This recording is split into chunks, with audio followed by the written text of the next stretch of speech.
Welcome back at it here on the Too Deep NFL podcast. If you're catching us via the podcast later in the week, remember we stream live. Usually ends up being about 9 p.m. Central Time on Tuesdays. We talk NFL football, much to get to today. Of course, we're proudly brought to you by Gann Asphalt Concrete, the best in the business when it comes to alleviating your parking lot problems. GannAsphalt.com is where you can find them online.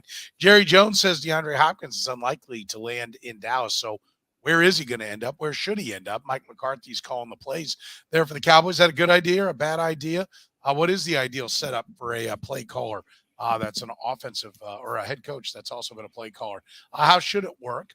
Bills signed Leonard Floyd. Do they have enough pass rush? Are they ready to go defensively now that they've added Leonard Floyd to the mix? Where's Dalvin Cook end up? Dolphins, Jets, Cowboys? He's rumored to be on the block.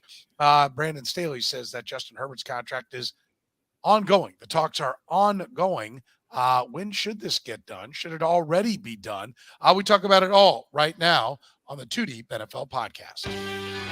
You're listening to the Too Deep Podcast, the most complete analysis of the National Football League, breaking down the NFL like no one else can.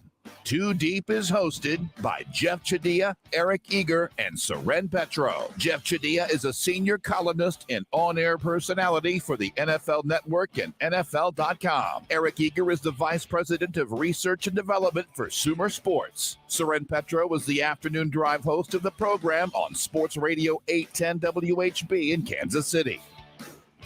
Too Deep is proudly brought to you by Gann Asphalt and Concrete, Kansas City's nationally recognized full-service paving and pavement maintenance contractor, making parking lot problems disappear since 1994. Free consultations, no commissions, in-house crews, and every project comes with a written warranty. Find them online at GannAsphalt.com or call 816-484-3338. Gann Asphalt and Concrete. One contractor, all things parking lot. Gann Asphalt and Concrete is now hiring for all positions: project manager, dump truck drivers, operators, and crew members. Starting pay up to $30 per hour based on experience, with paid time off and insurance, just to name a few of the benefits. Check out GannAsphalt.com for more info.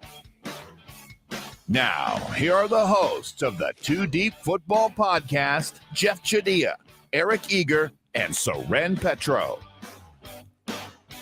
Back at it here, episode 84, I think we are at now, gentlemen, of the Too Deep NFL podcast. Thank you for joining us, whether it's via the podcast or live in the stream. Remember, we can see your comments in the stream. You can be a part of the conversation. We stream live, like I said, about 9 p.m. Central on Tuesdays. So we'd love to have you. I'd love to see some of your comments. I know we're going to do a little Q&A coming up a little bit later on. But today we start with the very latest on DeAndre Hopkins, Jeff. And one of the things we've got going on is that Jerry Jones says it ain't going to be the Dallas Cowboys, or it's unlikely to be the Dallas Cowboys. You buying this, or is this just him sending a message to the agent of DeAndre Hopkins? I do buy it. I feel like, one, the Cowboys, having made the move for Brandon Cooks, that's where their capital has gone. I think Brandon Cooks is a better fit for what they want to do offensively, because they have a really good receiver in C.D. Lamb. They still have Michael Gallup. He provides, Cooks give them that deep threat. And so I think it's a numbers game there. And, yeah, it's funny. Last week we talked about this guy, it was all about, the Chiefs and the Bills are the front runners. It's amazing how much that narrative has changed in the last 7 days, to where now he's open for business. Like, all teams can make a bid here and be involved in the process. So I said that from day one. It's about the money. It will always be about the money with this guy. Like the tweet I sent out last week, it's like the Chiefs and Bills are in an arms race for DeAndre Hopkins, and the arms are like T-Rex arms, right? Like no one, like the Chiefs were interested in DeAndre Hopkins the same way that I'm interested in a Porsche. And that is, I'll call and ask what the price is. Okay. But so, all right, where does DeAndre Hopkins ultimately land? I think it's probably going to end up being a place like Detroit, maybe Chicago. Chicago's doing a good job. They're probably going to roll over a la the Cleveland Browns, a lot of their cap space from this year, because they've spent enough cash this year because of DJ Moore and all that kind of stuff. Like, they're going to be okay. I could see one of those two teams going after him. I think Cleveland's another one. Cleveland will spend money and push money into the future. They have a GM that's willing to do that, in Andrew Berry. So those teams make sense to me. All right, Jeff, where do you think he lands? I think Cleveland is very much a player in this, given the Deshaun Watson history, given the need for that team to really make some serious moves in a very difficult division. They didn't spend a lot of money on Deshaun Watson to have this play out for like 6 years without getting something out of him. And so if you give him one more weapon on a team that could use that, I mean, they're relying on guys like Donovan Peoples-Jones to be their second, third receiver. That's not enough. Amari Cooper isn't enough. They need more help in that regard. But I agree that the Lions, with Jameson Williams being out for six weeks, they want to make a big move here. They can afford him. And I've always said he's from South Carolina. Carolina Panthers got the second most salary cap space in the league. It wouldn't hurt them to make one more move, to add one more weapon, because they're relying on Adam Thielen and DJ Chark and guys like that to get it done. And that's not – DeAndre Hopkins is a better receiver than anybody on their roster right now. I like what Noah said about, where are the Packers? Where are the Jets? Where is any team that's like, we're substandard at quarterback, or we're all in on this year? Like, why not the Raiders? Like, if you're going to try to make it work without a top shelf quarterback, why aren't you just overloading with weapons? I don't get that. Well, the Raiders are on the money. The Raiders are in a kind of a similar spot as – I mean, I hear what you're saying. They can find the money. Right. But it's still like – it's a risky move unless you really think, one, you can win a championship and he's the missing piece, or two, you got the money to do it and you don't mind spending it. And so the Raiders really aren't in either one of those camps right now.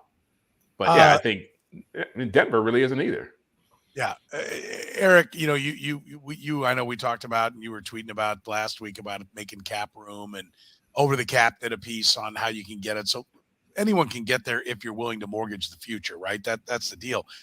Are there teams that ought to be mortgaging the future? Like I bring up the Jets, but if Odell Beckham Jr., somebody had to drive that price up to where it was. If who pushed that to $15 million for the Browns?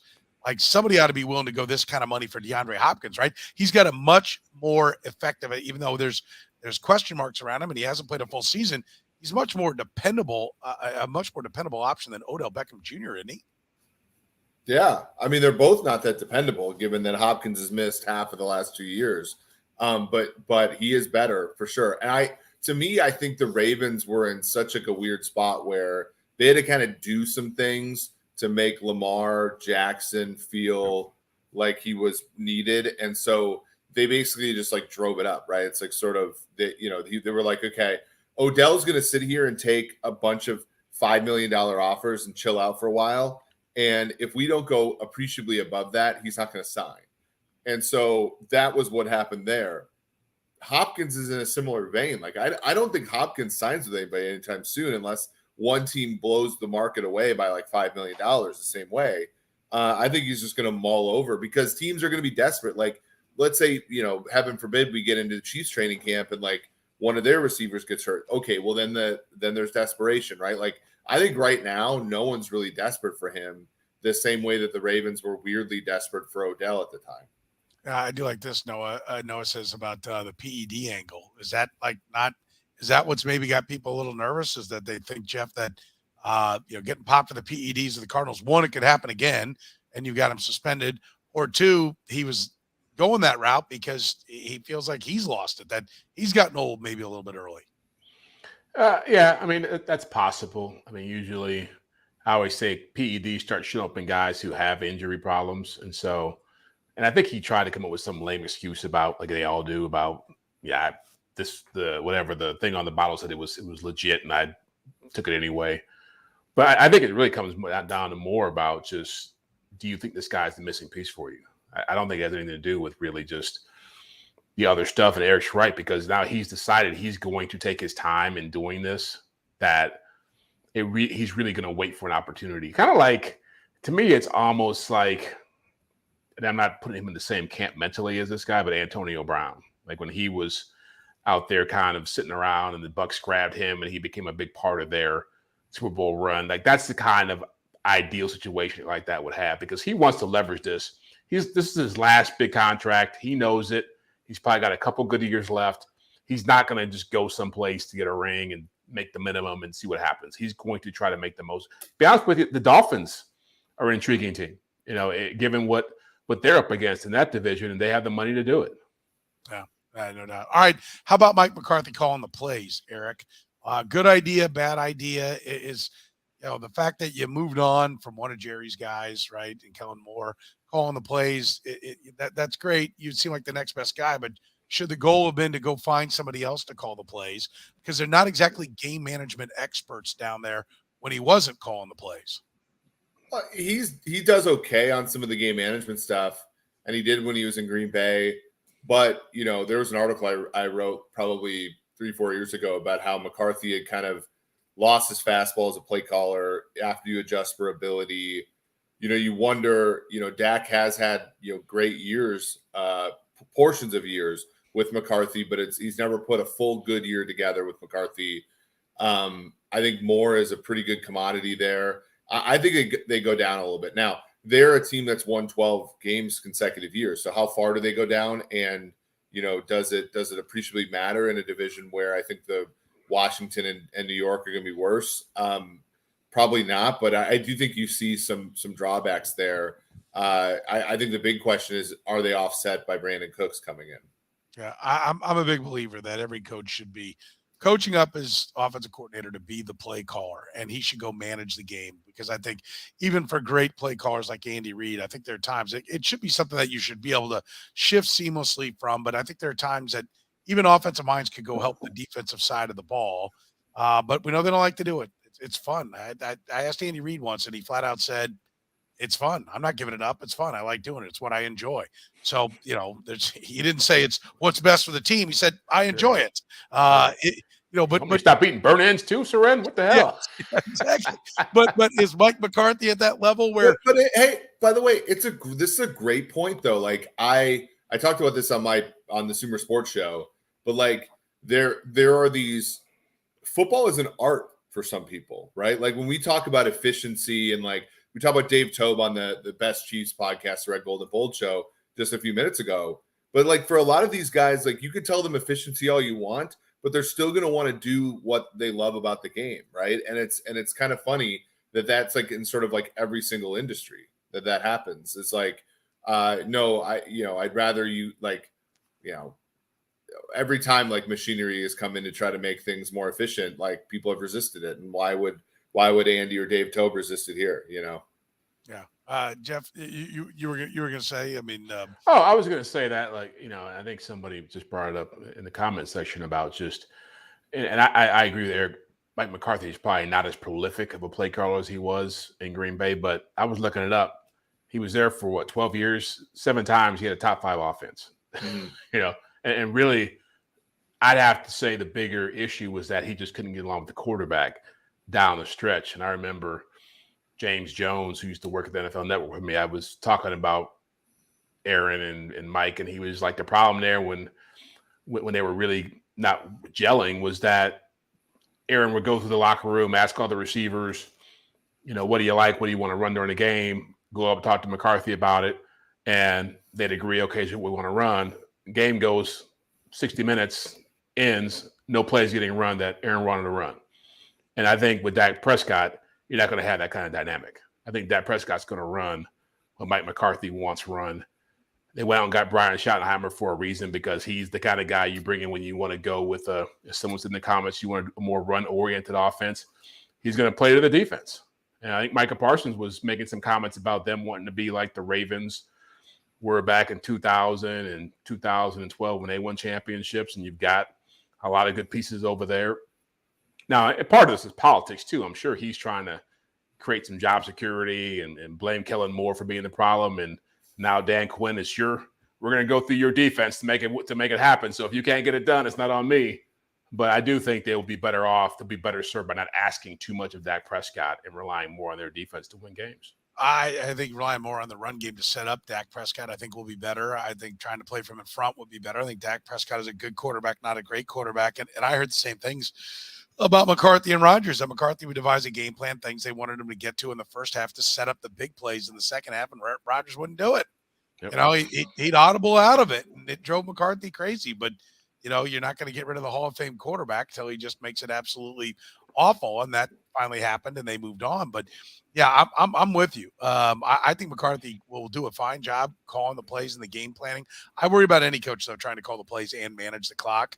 I think it's an issue, particularly when they're on defense. I think their heads buried in their play sheet, looking at what they're going to do and what's worked and what are my notes I've taken. And I think there's some value that could be there, but I think he'll do a pretty good job on the offense.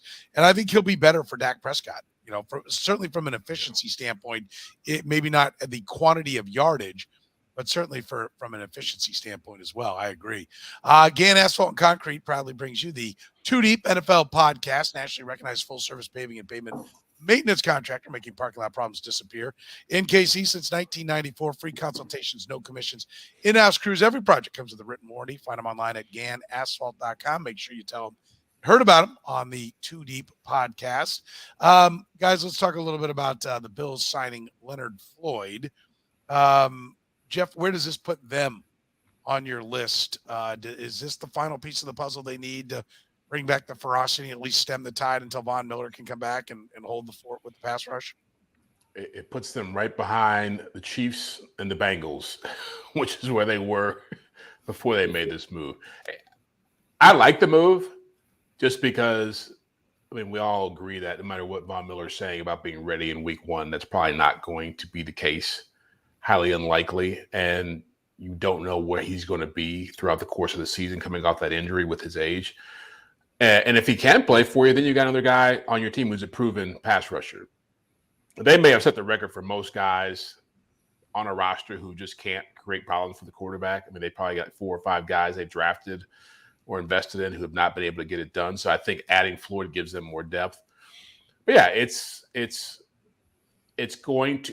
not going to work for them until Von Miller is what he was before, which is a game wrecker. And so I think Floyd being there helps them if he gets to that point, but I don't think he absolves them of Miller's absence when he's not there. It's his 31-year-old season, Eric. He's had 29 sacks the last 3 years, including, I think, 9 or 9.5 last year. Let's see. 9 last year. What do they get in Leonard Floyd? What does it do for the Bills? Yeah, I think they get a guy who can't carry a pass rush by himself, but can certainly be a good part of a great pass rush. Like we saw that in Los Angeles, right? Where in Chicago, he's mostly from a sack perspective, a failure. Pass rush, not the best either. He goes to LA, gets the $16.5 million deal, plays really well. A lot of that has to do with Aaron Donald, right? So I think if he comes in and the rest of the defensive line busts out, they're going to struggle. If he comes in and they have, they get something out of Ed Oliver, a guy that they just, gave a contract to, they get something out of Von, then he's going to be a good complementary piece. Yeah. Von Miller's 34. Come on, guys. I know he looked pretty good before he went down. I mean, he's one of those freak, quick twitch athletes. And that may be the key. If they can get enough of the guys healthy at the end, then maybe they'll have the pass rush that they need to be effective. Let's talk about, a little bit about Dalvin Cook and where he's going to land. Jeff, I think this is a big one. And I know Eric loves the idea of big acquisitions for running backs. But Dalvin Cook on the open market, there are a lot of team names being mentioned, but there were a lot of team names being mentioned for DeAndre Hopkins when that saga first started. Are we really going to see a trade for Dalvin Cook here?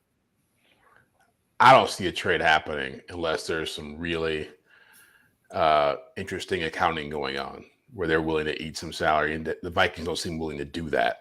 And so I think it's going to come down to him just being released and moving on, because Eric knows Quincy Adolfo mentioned their GM. He's very by the book when it comes to his data analysis, and he's not the kind of guy who's going to spend a lot of time on a bad contract. Sees a Darius Smith, who they brought in to help their defense, and last year he was supposed to be helpful, and this year he's playing in Cleveland now, and so I don't think he's going to have any problem moving forward. The question, as you said, is where does he end up? I think he can still help a team. Yeah, you look at what he's like when he's healthy, and he is top 5 back in this league. No question about it. With his receiving skills, his breakaway ability as a runner, his elusiveness. I think about that Buffalo game they had last year. Justin Jefferson got all the attention for the plays he made, but Dalvin Cook had a huge run in that game that really brought them back into it. That's the kind of play he can make for a lot of teams. So I think he's going to have plenty of suitors. I think he'll have more suitors than DeAndre Hopkins will have when it's all said and done. Interesting. You agree with that, Eric, that they'll be more interested in him than Hopkins? Yeah, people are saying the Dolphins, but the Dolphins drafted Devin Akane, who's like a pretty good prospect, kind of similar. I wouldn't say similar to Dalvin, but like, because Dalvin, to Jeff's point, is a top 5 back, at his peak. Now, we saw last year statistically, he wasn't very good when it came down to like rushing yards over expected, and some of sort of like the advanced metrics on him were not great, and they were declining going into the year. I think if he's a guy who's a complementary piece, though, and you're in one of those zone running offenses where you can put his foot in the ground and go and throw him a screen or two, like, he could be effective. The reason they took this long is because you can't designate a trade a post June 1 trade. So they always thought that they were going to have a trade partner on this sort of thing, and they didn't. And I think that was not, I think they were surprised by that. And so now they're kind of stuck. Into Jeff's point, I think they're just going to release him. How about this, Jeff? 3rd round draft capital isn't better than Cook. That if you're the Vikings, who would seem to be in a little bit of a win now mode with Kirk Cousins, what's more valuable? What Dalvin Cook can give your team, or getting a 3rd round pick in next year's draft? Are you going to find a player? And listen, good running backs come in that round and later. Many good running backs, if you can find them. But there is, I think there's some validity to what Andrew's saying there about the fact that, hey, if you're trying to win now, and like, what's the answer at quarterback moving forward? Like, are we convinced that they have that figured out? That it's, what is it? It's they take make sure I got this right. After Kirk Cousins, are they really ready to go with Nick Mullins or Jaron Hall? I mean, what's no? I mean, I think that they've put themselves in position where extending Cousins another year is probably their best option, and that's me saying this. Yeah, like they don't really have an option, a bridge at all, right? And so if Cousins can be your bridge, that's probably the best option. Yeah, and remember, Dalvin Cook wasn't a guy that Quincy Adolfo-Mensah extended. Like, that was a contract he inherited. And so that's always the new GM's going to say, do I really want to deal with this moving forward if I can find somebody else who can help me out here at a cheaper price? Yeah. Listen, I thought Alexander Madison was a crafty little pickup in fantasy football the last couple of years, because when I've seen him out there, he's looked pretty good. But are we convinced that the Vikings, if they're trying to win right now, are going to win with Madison? I mean, I'm not ready to buy I think the Vikings, I think if you gave them true serum, they would probably say they over succeeded last year. and they were probably thinking maybe on schedule more for like 3 years from when this new regime showed up as far as winning. So I think that the idea of them saying, hey, we were a 13-win team last year, and we should be, I think they know what they are and what they got to get to. And I think that's kind of what the point Eric's making too, is that this is not a team that's thinking we're going to go out here and beat Philadelphia and San Francisco and just roll for the next 5 years. Like, they got to put some different pieces together and some different financial puzzles together to make this something they think this could be a long-term fix.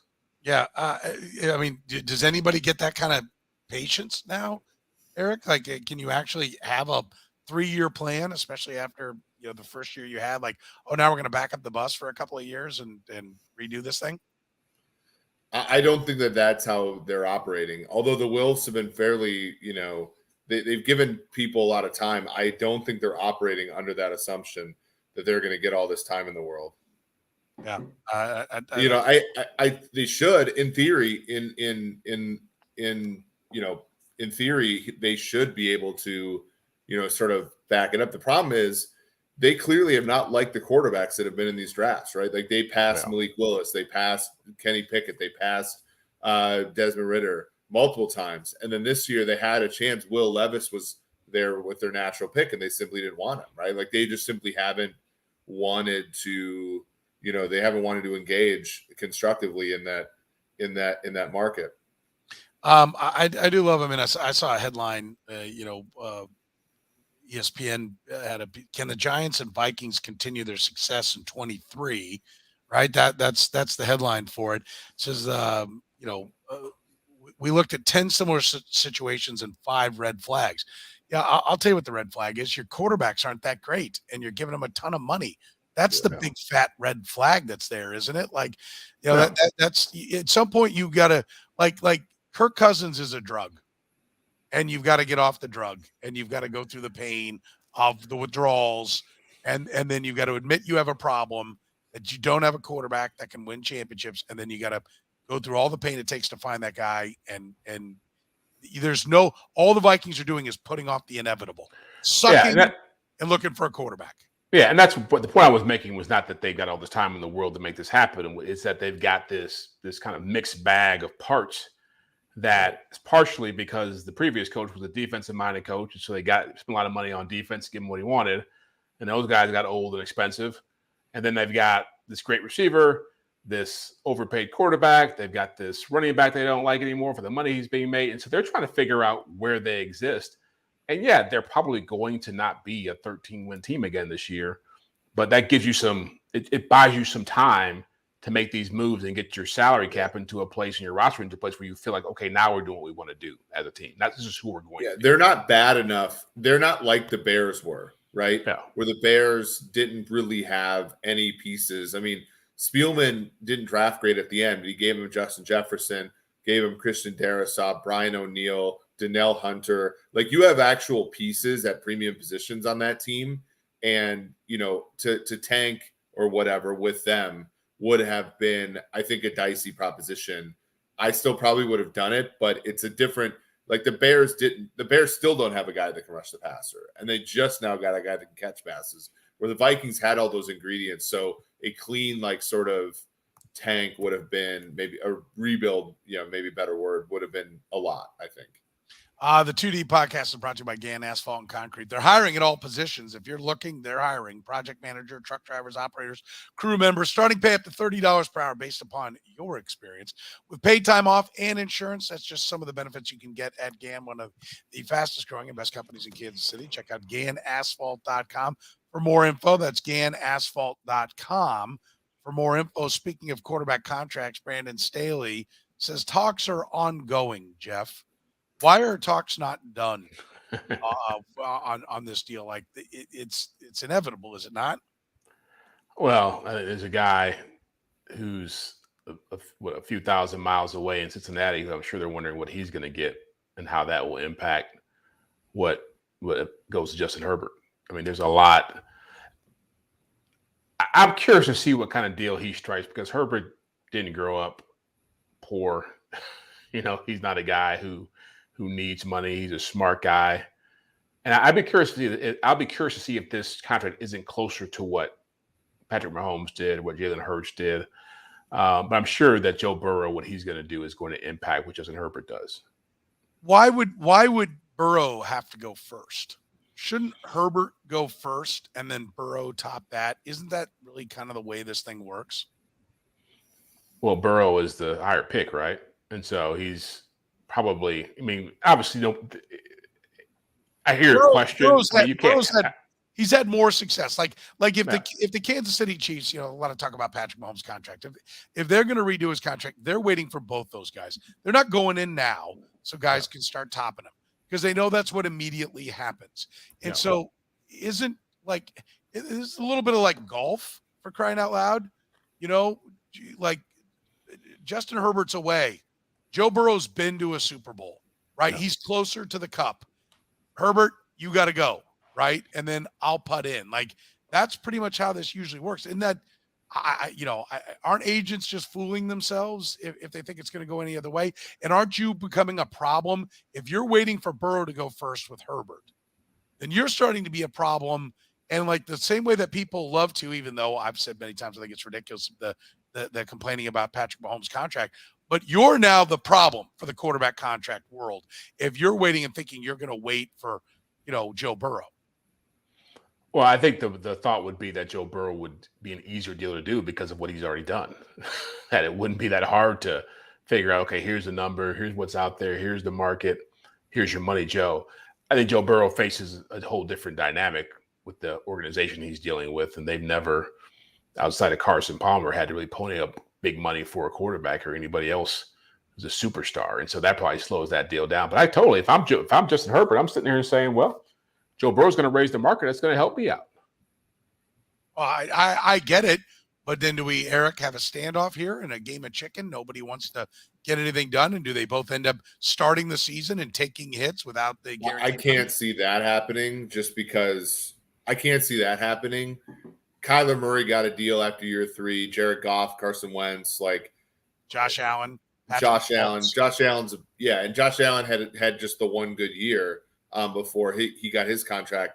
So the precedent has been set. Like I agree with Jeff that the finances are different between the two clubs, but I don't necessarily know if that means that. Yeah, it just means that Burrow probably can't have the kind of deal that Mahomes had, right? Where there's just a lot of money being, it's going to be, I think, a little bit shorter, more like Allen's deal.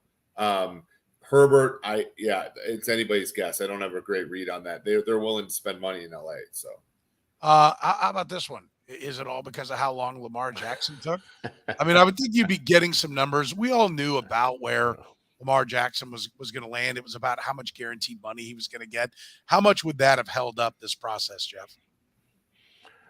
I think somewhat.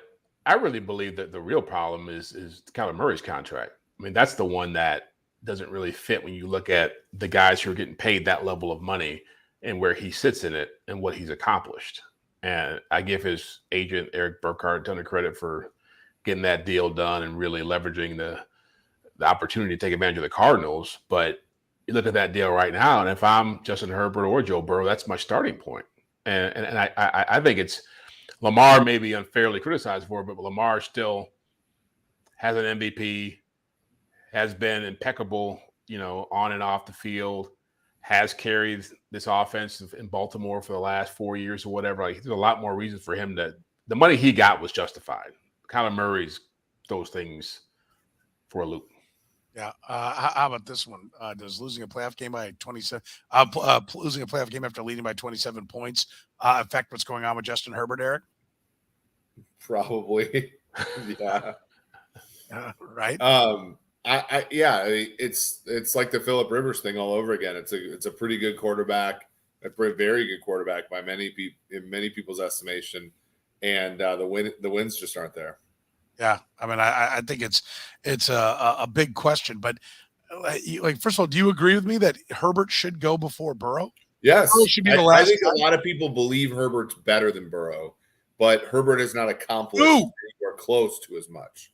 Who believes Herbert's better than Burrow? Well, I think a decent amount of the analyst class in the NFL believes that Herbert's better than Burrow. Just that Burrow's had more to work with and has accomplished more. Jeff, you. I think he means more. I think he means more talented when he says better. Not exactly. Yeah, but for a lot of people, this is not about production, right? It's about the aesthetics and stuff. And I think a lot of people believe that Herbert is like a more talented player. Yeah, let's put it that way. More talented. Yeah, I mean, people forget Herbert would have been the first pick of the draft. He came out. Yeah, if he'd come out a year earlier. They were in the same draft. No, if he had come out a year earlier, he would have been the first pick. Right. Yeah, he was quite hyped. That's for sure.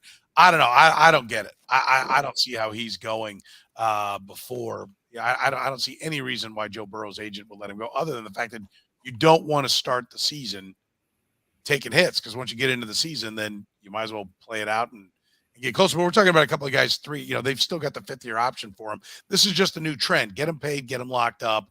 Start, take advantage of the lower salary cap, which is why the Chargers, either one of these teams could screw this up, right? Both of them have massive histories of being mismanaging what they're doing. So I could certainly see that happening to either one of them when it's all said and done. All right, that's going to do it for us here on the Too Deep podcast. Remember, we're always brought to you by our friends at Gann Asphalt and Concrete, now hiring all positions. Go to GannAsphalt.com to check it out. And if your business has a problem with the parking lot, don't let the first impression you make with your clients, with your customers, be a big problem. A full-service paving and pavement maintenance contractor. That's what Gann is. No commissions, in-house crews. Every project comes with a written warranty. If you've got parking lot problems, you don't anymore.